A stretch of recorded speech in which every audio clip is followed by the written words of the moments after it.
Hello and welcome back to our YouTube channel. उम्मीद करता हूं कि आप सभी फिट एंड फाइन होंगे। तो आज का ये जो क्लास है ये बहुत ही इंपॉर्टेंट क्लास रहने वाला है आप लोगों के लिए, क्योंकि आज हम इसमें डिस्कस करने वाले हैं रिसेंटली जो कंडक्ट किया गया है जूनियर असिस्टेंट का पेपर। तो इस वीडियो में आज हम वही डिस्कस करने वाले हैं आप लोगों के साथ, ठीक है। तो पहले हम आज इस लेक्चर में हम जनरल नॉलेज का या जीके वाला सेक्शन देखेंगे, then we are going to discuss about the computer section. तो let's start without further delay.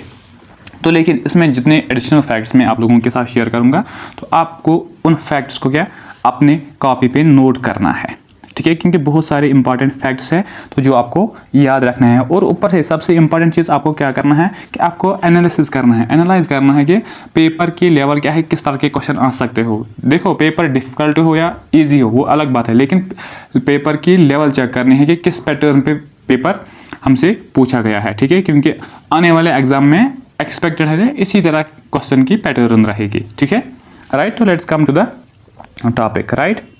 तो यहाँ पे आ जाओ फर्स्ट क्वेश्चन पे। First is find the correct statement. हमें क्या करना है, करेक्ट स्टेटमेंट बताना है। दैट मीन्स कि हमारे पास क्या कुछ स्टेटमेंट्स हैं, हमें बताना है इनमें से करेक्ट स्टेटमेंट कौन है। देखो, right to constitutional remedies is guaranteed under article 32। देखो फर्स्ट अगर हम देखेंगे तो ये जो स्टेटमेंट है this is the correct statement. फिर इसको डिस्कस अच्छे से करेंगे क्यों ये करेक्ट है, क्या है एडिशनल चीज़ें सभी। पहले हम सिर्फ आंसर देखेंगे। Statement 2 is it can be suspended during emergency in all cases. ये वाला पॉइंट आप यहाँ पे याद रखो, ये वाला स्टेटमेंट यहाँ पे गलत है। अब आते हैं ये जो, देखो अब आप क्वेश्चन को पहले समझो। क्वेश्चन का हमने आंसर किया है कि इसका जो आंसर है स्टेटमेंट 1 इज ओनली करेक्ट, लेकिन अब ये समझना है क्यों करेक्ट है सिर्फ एक, क्यों सेकंड वाला करेक्ट नहीं है। ये चीज़ मैं आपको यहाँ पे समझाने की कोशिश करूँगा। तो मेरा मकसद भी यही है कि आप जो क्वेश्चन हम ट्राई करेंगे उसको देखेंगे ऐसा क्यों क्वेश्चन फ्रेम किया गया है, ठीक है। तो इसे और ज़्यादा क्या हमें कॉन्सेप्ट क्लियर हो जाएंगे और एडिशनल इन्फॉर्मेशन आपको मिलेगी। देखो आर्टिकल 32 जो है ये क्या है, ये deals with the constitutional remedies. आप पहले समझो कि कॉन्स्टिट्यूशनल रेमेडीज का मतलब क्या है। देखो सपोज करो कि गवर्नमेंट ने कोई लॉ इंट्रोड्यूस किया है, अगर किसी सोसाइटी किसी पर्टिकुलर पर्सन या किसी भी कम्युनिटी को लगेगा कि इस लॉ से मेरे जो बेसिक या फंडामेंटल राइट्स है वो वायलेट हो रहे हैं, ये उनके साथ क्या कंट्रास्ट में आता है, देन अब this article gives a person freedom, he can go to the court. वो सुप्रीम कोर्ट जा सकता है अगेंस्ट दिस। अगर कोई फंडामेंटल राइट्स को कोई लॉ क्या करेगा, उसको ठेस पहुंचाएगा या उसके अगेंस्ट होगा। तो इसका मतलब क्या है, कॉन्स्टिट्यूशनल रेमेडीज का मतलब यही है। लेकिन ये हमें कौन सा आर्टिकल दे रहा है, आर्टिकल नंबर 32, इसलिए ये स्टेटमेंट हमारा सही है। अब ये जो आर्टिकल नंबर 32 है इसको कहा गया है जो फादर ऑफ कॉन्स्टिट्यूशन है। बताओ कौन है, डॉक्टर भीमराव अंबेडकर। उसने क्या कहा था इसके, लेकिन इस रिलेटेड उसने क्या कहा था पता है, दिस इज द, बताओ, heart and soul of constitution. ये चीजें याद रखो, heart and soul of the constitution, Bhimrao Ambedkar ji ने इसको कहा था। और itself this is the part of fundamental rights. ये क्या है, फंडामेंटल राइट्स का ये पार्ट है, ये वाला आर्टिकल। फंडामेंटल राइट्स सभी सेकंड ऑप्शन पे भी मैं आऊंगा, लेकिन पहले ये चीजें समझो। देखो ये जो फंडामेंटल राइट्स है ना, इनको हमारे कॉन्स्टिट्यूशन में रखा गया है आर्टिकल 12 से 35। ये चीज़ें याद रखो। और किस पार्ट में, पार्ट 3 में। और इस पार्ट 3 को हम क्या कहते हैं, Magna carta of India, Magna carta of India, ठीक है। लेकिन अगर हम इनिशियल की बात करेंगे तो हमारे यहाँ कॉन्स्टिट्यूशन में कितने फंडामेंटल राइट्स थे, 7 फंडामेंटल राइट्स थे। लेकिन एक फंडामेंटल राइट जो राइट टू प्रॉपर्टी है उसको निकाला गया है कब, जब 44th अमेंडमेंट एक्ट किया गया था 1978 में, ठीक है। तो फिर इसको क्या एक एज एन लीगल राइट रखा गया है कॉन्स्टिट्यूशन में अंडर आर्टिकल 300A। तो ये चीज़ें आपको एडिशनल इन्फॉर्मेशन मिली है। लेकिन नाउ द क्वेश्चन का जो सेकंड स्टेटमेंट है इस पे आप आ जाओ। देखो ये चेंज क्यों गया, इसके पीछे बहुत एक हिस्ट्री है, वो मैं आप वीडियो को आगे मैं बताऊंगा। Last question was asked about the basic structure, तो उसको मैं आपको वहीं पे एक्सप्लेन करूंगा क्यों इसको रिमूव किया गया था। अगर मैं यहाँ पे करूंगा तो आपको थोड़ा सा एक तो ये डेप्थ में ज़्यादा चला जाएगा, तो फिर वहाँ पे आपको समझ नहीं आएगा, ठीक है, राइट। अब सेकंड स्टेटमेंट पे आते हैं। It can be suspended during emergency in all cases. देखो इंडिया में अगर हम इमरजेंसी की बात करेंगे तो वो इसके 3 टाइप्स है, नेशनल इमरजेंसी है, financial emergency and state emergency, जिसको हम प्रेसिडेंट रूल कहते हैं। देखो अगर हम इस पर्टिकुलर आर्टिकल की बात करेंगे, आर्टिकल नंबर 32 की, ये सिर्फ नेशनल इमरजेंसी के टाइम पे क्या सस्पेंड किया जाता है। और ये नेशनल इमरजेंसी किन चीज़ों से लगती है, या तो आर्मड रेबेलियन या क्या किसी इन्वेजन, फॉरेन कंट्री ने हम पे क्या, किसी इंटरनेशनल कंट्री ने हम पे वार डिक्लेयर किया है, उस टाइम पे नेशनल इमरजेंसी लगती है। दैट मीन्स ये जो आर्टिकल है ये सस्पेंड होता है सिर्फ नेशनल इमरजेंसी के टाइम पे, नॉट ऑल केसेस। ठीक है, तो इसलिए यही वाला स्टेटमेंट इनकरेक्ट स्टेटमेंट है। ठीक है, अब समझ आया। चलते हैं नेक्स्ट पे। Next is find the correct statement. फिर से क्या करना है, स्टेटमेंट, दैट मीन्स के जो टॉपिक आप पढ़ते हो ना उसके रिगार्डिंग आपको चीज़ें याद रखनी है, सिर्फ फैक्चुअल पॉइंट्स पे नहीं जाना है, आपको अच्छे से पढ़ना है, डिस्क्रिप्शन के हिसाब से पढ़ना है। ठीक है, उसी से फिर सेंटेंस निकाल के आपको पूछा जाता है। First statement is inflation refers to sustained rise in general price rise. देखो इन्फ्लेशन की अगर हम बात करेंगे, ये अगर हम ओवरऑल जनरली अगर प्राइस राइज हो जाएगा तो उस चीज़ को हम क्या कहते हैं, उसको हम कहते हैं इन्फ्लेशन। ये स्टेटमेंट हमारा सही है। Next is deflation refers to increase in money supply. ये स्टेटमेंट गलत है। क्यों? डिफ्लेशन का मतलब क्या है, ये जनरली क्या होगा, प्राइस डाउन होगा, जब क्या ये इन्फ्लेशन के अपोजिट है। दैट मीन्स ये स्टेटमेंट हमारा क्या है, गलत स्टेटमेंट है। तो इसका जो आंसर होगा दैट इज द, हमें क्या बताना है, करेक्ट स्टेटमेंट हमें बताना है, that is only one is the correct. देखो वन लाइनर से क्वेश्चंस उठाए गए हैं, लेकिन फ्रेम इनको किस तरह किया गया है, स्टेटमेंट बेस्ड। तो ये चीज़ें आपको जहन में रखने हैं। आ जाओ नेक्स्ट पे। Next is find the correct statement. फिर से हमारे पास स्टेटमेंट्स है, अब हमें क्या बताना है, यहाँ पे करेक्ट कौन सा स्टेटमेंट है। देखो ozone layer is found in the stratosphere. Ozone layer, यहाँ पे आ जाओ, ओजोन लेयर। देखो अगर हम ओजोन की बात करेंगे ना, हमारे पास दो तरह के ओजोन लेयर्स हैं, एक तो है गुड ओजोन, एक तो है बैड ओजोन। अभी हम यहाँ पे डिस्क्राइब नहीं कर पा रहे हैं कि किस वाले ओजोन की बात की गई है, किस वाले लेयर की बात की गई है, लेकिन स्टेटमेंट सेकंड जो है वो इस चीज़ को डिफाइन कर रहा है, it protects earth from the ultraviolet radiation. That means उस ओजोन की बात की गई है जो गुड वाला ओजोन है।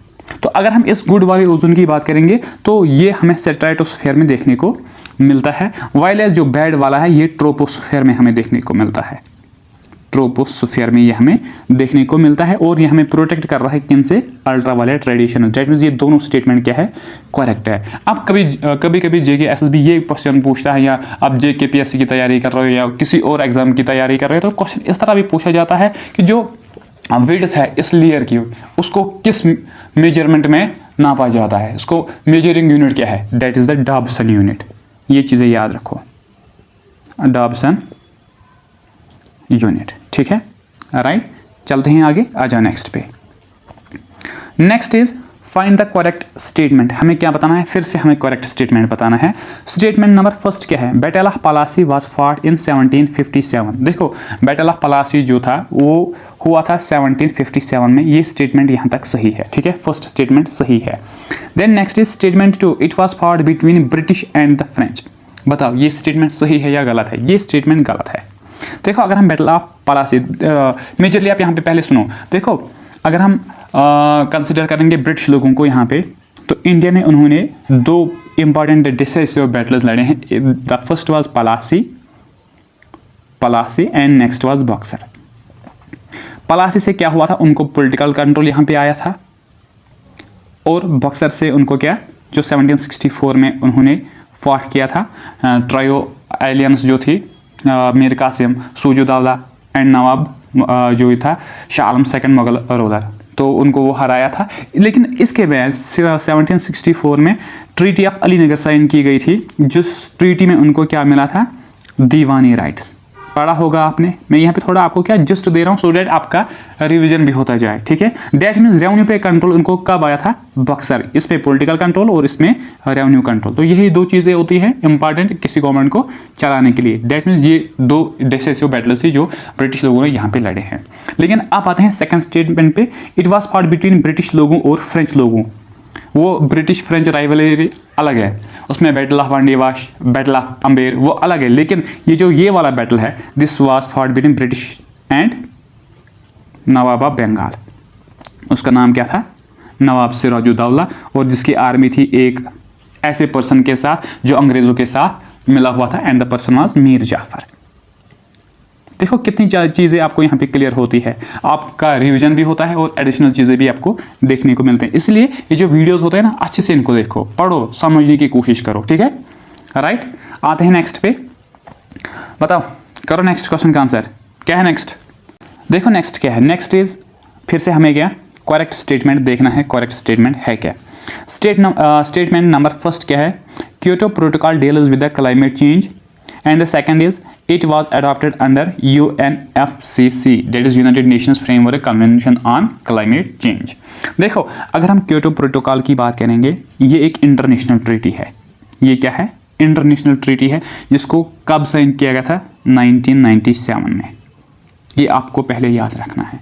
लेकिन ये ट्रीटी किस चीज़ के लिए की गई थी, and this treaty was done, इसको इसलिए किया गया था कि जितने भी चीज़ें हम यूज़ कर रहे हैं, जिनसे क्या ज़्यादा ग्रीन हाउस गैसेज निकलते हैं, हमें उन चीज़ों को क्या कम यूज़ करना है। डैट मीन्स कि इसका ये आइडियोलॉजी थी कि हमें वो चीज़ें कम यूज़ करने हैं, जिससे क्या होगा कि ग्रीन हाउस गैसेज, उनका इमिशन कम हो जाएंगे। और ग्रीन हाउस गैसेज आप सबको पता होंगे, they are responsible for global warming, global warming that is climate change. First statement सही है, ठीक है।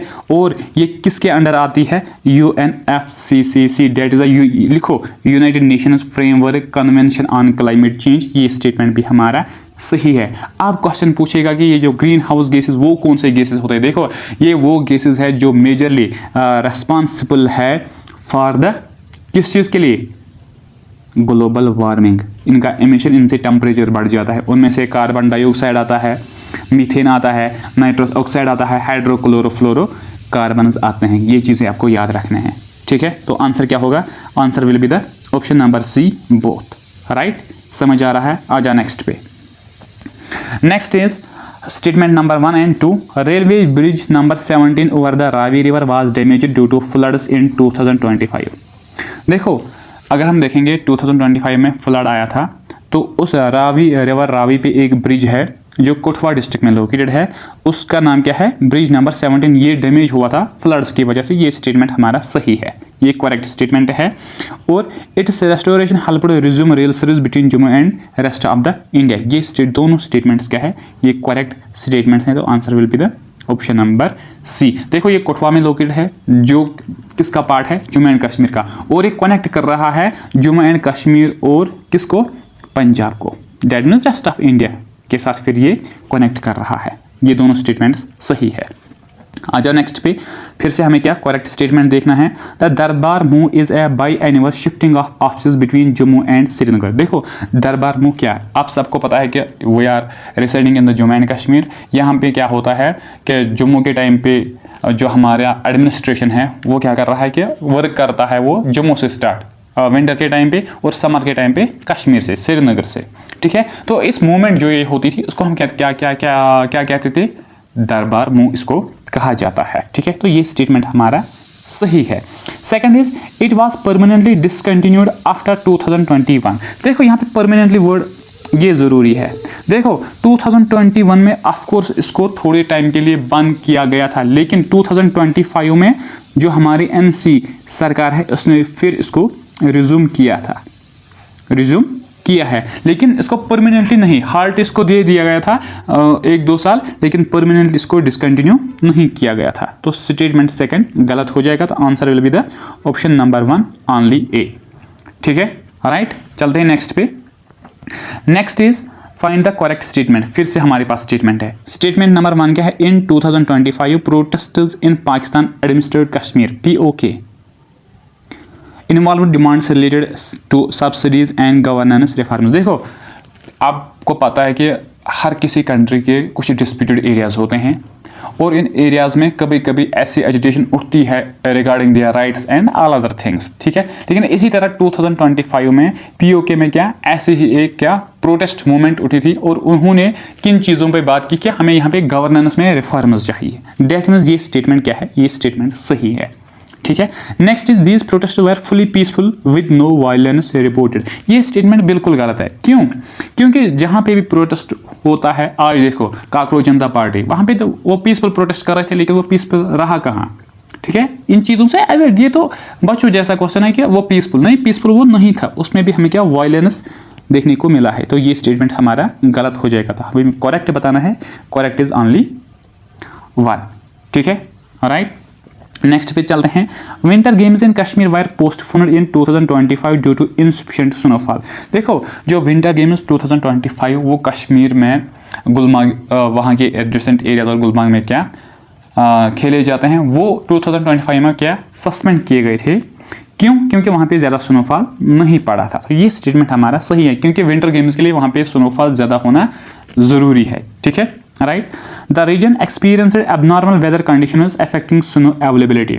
देखो वहाँ पे जो वाला रीजन है जहाँ पे ये खेला जाता है, ठीक है, वहाँ पे एबनॉर्मल वेदर कंडीशंस की जिसकी वजह से वहाँ पे ज़्यादा स्नो नहीं था। तो ये दोनों स्टेटमेंट्स क्या है, ये करेक्ट स्टेटमेंट्स हैं। मेजरली ये जो विंटर गेम्स कश्मीर में खेले जाते हैं गुलमर्ग वाले सेक्शन में इनको खेला जाता है, जिसको एंशिएंट नेम है गोरी मार्ग, गोरी मार्ग। और गुल ये एक पर्शियन वर्ड है, इसका मतलब क्या है, फ्लावर, राइट। ये चीज़ें याद रखो। और गुलमर्ग का मतलब क्या है, मिडो ऑफ फ्लावर्स। ठीक है, right. Answer will be the option number सी।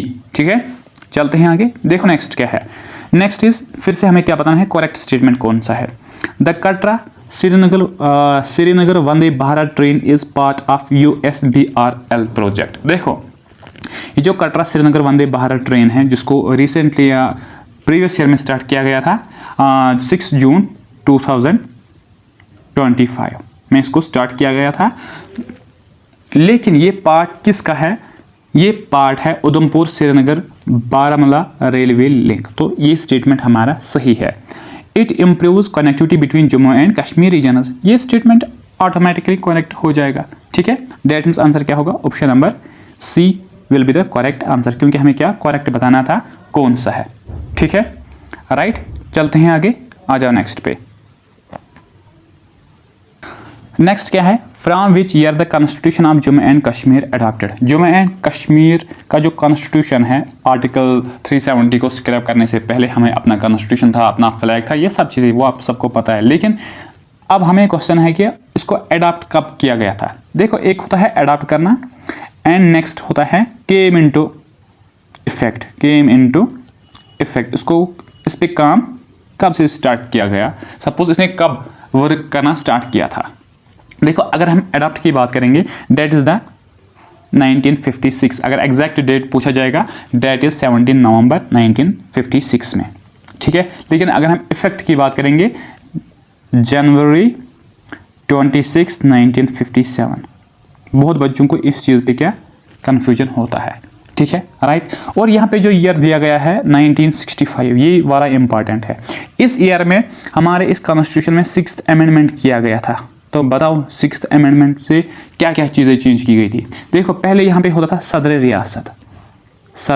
रियासत, और इसको चेंज किया गया था गवर्नर के पोस्ट से। ठीक है, देन प्राइम मिनिस्टर जो था उसको चेंज किया गया था चीफ मिनिस्टर से। ठीक है, तो ये 2 चेंजेस इसमें लाई गई थी। इसके अलावा भी कुछ चेंजेस लाई गई थी, लेकिन ये 2 मेन हैं। लेकिन अब आपको कमेंट सेक्शन में क्या बताना है कि पहला गवर्नर कौन था, ठीक है, एंड फर्स्ट चीफ मिनिस्टर कौन था आफ्टर दिस कॉन्स्टिट्यूशनल अमेंडमेंट। ठीक है, राइट। चलते हैं नेक्स्ट पे। Next is which is recognized as the state flower of Jammu and Kashmir. State flower of Jammu and Kashmir हमें बताना, स्टेट फ्लावर ये याद रखो, स्टेट नॉट यूटी। तो डेट इज द लोटस, जिसका साइंटिफिक नेम क्या है, नीलम्बो न्यूसिफेरा। ठीक है, ये याद रखो, नीलम्बो न्यूसिफेरा। अगर हम यूटी फ्लावर की बात आएंगे, that is the pink rhododendron, pink rhododendron. ठीक है, ये चीज़ें याद रखो, ये आपको याद रखने हैं। Which river is known as the life line of Kashmir. किस रिवर को बोला जाता है life line of Kashmir. That is, ये सबको पता होगा, झेलम, जो कहाँ से ऑरिजिनेट होता है, वेरीनाग स्प्रिंग से, वेरीनाग स्प्रिंग से। और इसकी जो लेंथ है डेट इज 725 किलोमीटर्स। और इसके एंशिएंट नेम, ग्रीक नेम या लोकल नेम भी पूछे जाते हैं। लोकल नेम क्या है इसका, व्यथ। और हाइडस्पस किन लोगों ने इसको कहा था, ग्रीक लोगों ने। और एक नाम है इसका, बताओ वो नाम आप कमेंट सेक्शन में बताओ क्या नाम है वो। ठीक है, राइट। थोड़ा सा काम आप भी करो। ठीक है, next is which historical text is the primary source for the early history of Kashmir. देखो हमारे अर्ली हिस्ट्री की अगर हम बात करेंगे, जो अथेंटिक एंड रिलायबल सोर्स है दैट इज़ द राजतरंगिणी। तो यहाँ पे राजतरंगिणी की बात की गई है। लेकिन नीलमत पुराना भी एक सोर्स है, लेकिन हम इसको अथेंटिक क्यों नहीं मानते हैं? क्योंकि इसका आथर हमें पता नहीं है। हालांकि राजतरंगिणी को लिखने के टाइम पे कल्हना ने इसको एज सोर्स यूज़ किया है, तो लेकिन अथेंटिक इज द राजतरंगिणी। तो इस राजतरंगिणी को किसने लिखा था? पंडित कल्हना ने। पंडित कल्हना ने किस लैंग्वेज में? संस्कृत लैंग्वेज में। और इसकी टोटल नंबर ऑफ वर्सेस क्या है? 7826। इसको चेक कर लेना, आई थिंक इतने ही है, ठीक है। और इन तरंगाज को हमने डिवाइड किया है 8 बुक्स में, इन वर्सेस को, नॉट तरंगाज, 8 बुक्स में, जिनको हम तरंगाज भी कहते हैं या वेव्स भी कहते हैं, ठीक है, राइट। तो आंसर क्या होगा? राजतरंगिणी, ठीक है, right. Next is which are the following is the state animal of Jammu and Kashmir. कौन सा है? हांगुल, जिसका मेन एरिया कहाँ पे हमें देखने को मिलता है? Dachigam national park. और ये क्या है? ये बहुत जल्दी यहाँ पे ख़त्म भी हो सकता है, ठीक है, ये एंडेंजर्ड एनिमल है, ठीक है, राइट। चलते हैं नेक्स्ट पे। नेक्स्ट इज स्टेटमेंट्स फिर है हमारे पास। Statement 1 is G20 is a permanent organization. ये पहला स्टेटमेंट है। Next is India held G20 presidency in 2023। बताओ इस क्वेश्चन का आप आंसर करो, बताओ इस क्वेश्चन का आंसर करो, क्या होगा? देखो ये जो G20 है, फर्स्ट थिंग इज ये एक परमानेंट ऑर्गेनाइजेशन नहीं है, ठीक है, तो ये स्टेटमेंट गलत हो जाएगा। India held G20 presidency in 2023, ये स्टेटमेंट हमारा सही है, that is option number B हमारा क्या होगा? करेक्ट स्टेटमेंट है, ठीक है, राइट। चलते हैं आगे नेक्स्ट पे, चलते हैं या नहीं? हाँ आ जाओ, चलते हैं नेक्स्ट पे। और इस जो यहाँ पे इंडिया में 2020 का ये जो प्रेसिडेंसी का सेशन हमने यहाँ पे क्या हेल्ड किया है, इसकी थीम क्या थी? इससे क्वेश्चन आ सकता है। मेरे जहन में अभी ये चीज़ आई है कि इसके बारे में क्वेश्चन पूछा जाएगा आपसे। That is the one earth, एक second, one earth, one family, one future, one future, ठीक है, राइट। चलते हैं नेक्स्ट पे। नेक्स्ट क्या है? Who among the following named the Indus valley civilization as Harappan civilization after the name of the Indus site of Harappa. Question है इसके, किस पर्सन ने इंडस वैली सिविलाइजेशन को क्या हराप्पन सिविलाइजेशन कहा है? किस साइट के बिना पे? हराप्पा के, जो उसकी एक मेजर सिटी थी उसी नाम से। तो डेड पर्सन हुआ जॉन मार्शल। देखो अगर हम यहाँ पे हरप्पन सिविलाइजेशन की बात करेंगे, एक एंशिएंट सिविलाइजेशन है, कंटेम्पोरेरी जो उस टाइम पे और थी, डेट वाज द मेसोपोटामिया, और उनके साथ वो ट्रेड वगैरह कर रहे थे, वहाँ पे टाउन प्लानिंग अच्छी थी, ऐसी ऐसी चीज़ें थी, वो सब सही है। लेकिन question exam point of view से क्या क्वेश्चन पूछा जाएगा कि हरप्पा सिविलाइजेशन की जो हरप्पा साइट थी उसको कब डिस्कवर किया गया था और किससे किया था? डेट इज़ द ईयर 1921 में इसको 1921 में इसको डिस्कवर किया गया था। लेकिन किसने? That the person was Dayaram Sahni, Dayaram Sahni. ये समझो ये इसकी क्या उस टाइम पे कैपिटल थी, और इसके साथ एक और कैपिटल समझो थी, that was the Mohenjodaro, mount of dead. वो किसने फाउंड की थी? R.D. बनर्जी ने 1922 में। और यही मोहनजोदारो जो है, यहाँ पे हमें क्या देखने को मिली थी? एक डांसिंग गर्ल, ग्रेट ग्रैनरी, ये चीज़ें वहाँ पे हमें, या ग्रेट बात भी हमें देखने को मिली थी। और ये जो मोहनजोदारो है, इसको डिक्लेयर किया गया था 1980 में। ये चीज़ याद रखो, यूनेस्को वर्ल्ड हेरिटेज साइट। हालांकि ये पाकिस्तान में है, लेकिन एंशिएंट सिविलाइजेशन में पाकिस्तान आल्सो आवर पार्ट, ठीक है। तो ये चीज़ें इस तरह के क्वेश्चन भी पूछे जा सकते हैं, ठीक है। नेक्स्ट क्या है?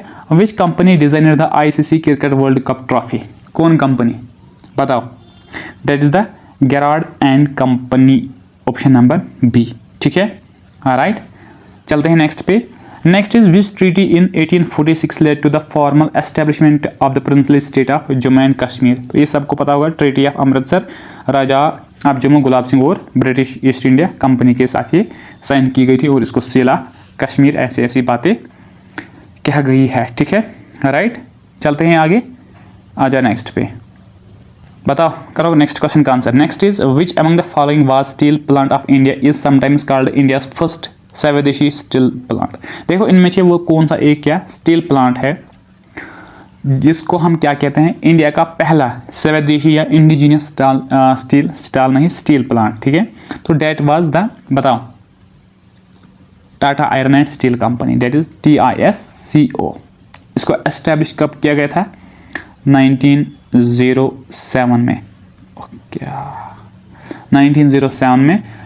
कहाँ पे? झारखंड में, ठीक है, राइट। चलते हैं आगे। Next is in which Indian state was the rare Kannada inscription documenting a humanitarian disaster discovered. देखो क्वेश्चन क्या है, पहले समझो। कनाड, ये एक क्या है, कन्नड़ में एक इंस्क्रिप्शन लिखी गई है पुराने टाइम पे, और इस इंस्क्रिप्शन में हमें इंफॉर्मेशन मिल रही है कि क्या एक डिजास्टर आई थी अर्लियर टाइम्स में, और ये इंस्क्रिप्शन हमें कहाँ पे देखने को मिली है?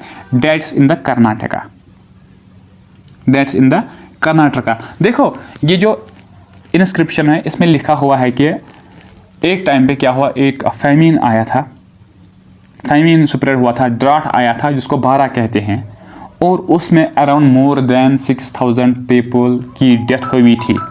तो ये हमें कहाँ पे देखने को मिली है? ये हमें देखने को मिली है कर्नाटका में, ठीक है, राइट।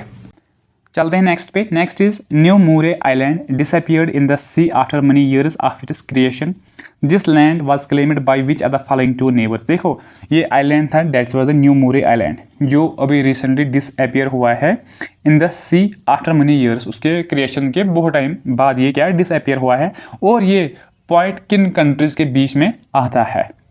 तो that is the India and Bangladesh, ठीक है, राइट। चलते हैं आगे, आजा नेक्स्ट पे। और इंपॉर्टेंट बात यहाँ पे क्या है कि बांग्लादेश एक ऐसी इंटरनेशनल कंट्री है जो इंडिया के साथ क्या मैक्सिमम बॉर्डर शेयर कर देता है, दैट इज 4096 किलोमीटर्स, ठीक है, right. Which Indian enterprise used the slogan improving the quality of life. कौन सी इंडिया की ये कौन सी क्या एंटरप्राइज है जिसने कौन सी स्लोगन यूज की है? Improving the quality of life, that was done by the Tata, ठीक है। ऑप्शन नंबर बी हमारा क्या होगा correct answer. Next is what is the name of the empire that ruled middle east from 883 to 727 BC। वो middle east की हमें क्या dynasty बतानी है जिसने रूल किया है मिडल ईस्ट में 883 BC से लेकर 627 BC तक, दैट वाज द एसेरियन एम्पायर, ठीक है। ऑप्शन नंबर डी हमारा करेक्ट आंसर हो जाएगा। और इस मिडल ईस्ट में उस टाइम के जो रीजन्स आते हैं जिन पे उनका कंट्रोल था, that was Iraq, Syria, Israel, Egypt, ठीक है, और ईरान के भी कुछ पार्ट्स पे इनका कंट्रोल था, ठीक है, right. Next is the doctrine of basic structure of Indian constitution was established in which landmark case. यहाँ पे हम उस क्वेश्चन पे आते हैं जो क्वेश्चन मैंने आपको पहले बता दिया था कि मैं आपको बताऊंगा कौन सी हिस्ट्री थी, क्यों right to property was removed from the जो हमारा फंडामेंटल राइट, ठीक है। तो यहाँ पे समझो, पहले समझो, फिर मैं आपको बोलता हूँ, फिर हम क्वेश्चन पे भी आएंगे। देखो क्या हो गया 1973 की यहाँ पे हम बात करेंगे। पहले 1973 आप पहले समझो, हिस्ट्री में एक इवेंट हो जाता है कि केरला की जो गवर्नमेंट है वो डिक्लेयर कर रही है कि हम लैंड रिफॉर्म्स वो ला रहे हैं, और उन लैंड रिफॉर्म में वो बात कर रहे हैं कि स्टेट को ये हक है, स्टेट के पास ये राइट है, वो एक्वायर लैंड कर सकती है जो रिलीजन इंस्टीट्यूशन के अंडर है या लैंड लॉर्ड्स के अंडर है, ठीक है। लेकिन उस टाइम पे जो ये हमारा right to property, this was the fundamental right. और वहाँ पे आप एंशिएंट टाइम उस टाइम पे ये मोनेस्ट्रीज वगैरह प्रेवलेंट थी इंडिया में, तो केरला में भी मोनेस्ट्रीज थी। तो उन मोनेस्ट्रीज का एक हेड पर्सन था जिसका नाम था केशवानंदा भारती। ये आपको याद रखना है, क्या केशवानंदा भारती उस बंदे का नाम है।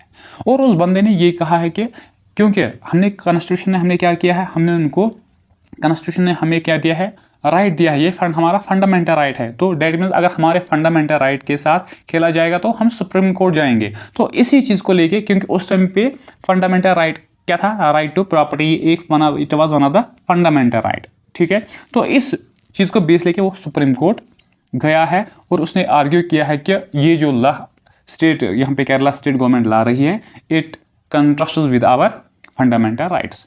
तो फिर क्या हुआ, इस वाले केस पे 13 मेंबर्स की क्या, वहाँ पे 13 मेंबर्स का ग्रुप जज उस मुकदमे को देख रहा था, ठीक है।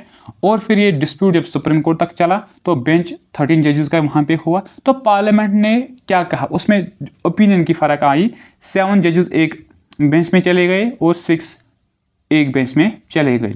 तो इन 13 में से 7 जजेस ने ये कहा कि पार्लियामेंट के पास क्या है, हक है, वो कॉन्स्टिट्यूशन की किसी भी चीज़ को क्या अमेंड कर सकते हैं। 13 ने कहा, जो 6 वाले हैं उन्होंने कहा कि पार्लियामेंट के पास ये राइट नहीं है, वो basic structure of the constitution को क्या छेड़खानी करेंगे। तो ये जो डॉक्ट्रिन ऑफ बेसिक स्ट्रक्चर है ये हमें देखने को मिला था किस केस में, that was the Keshavananda Bharati versus state of Kerala. तो इसी चीज़ को देखते हुए फिर 44th अमेंडमेंट एक्ट लाया गया था, जिसको क्या, जिसकी वजह से ये right to property it was remove from the किससे, फंडामेंटल राइट से, ठीक है।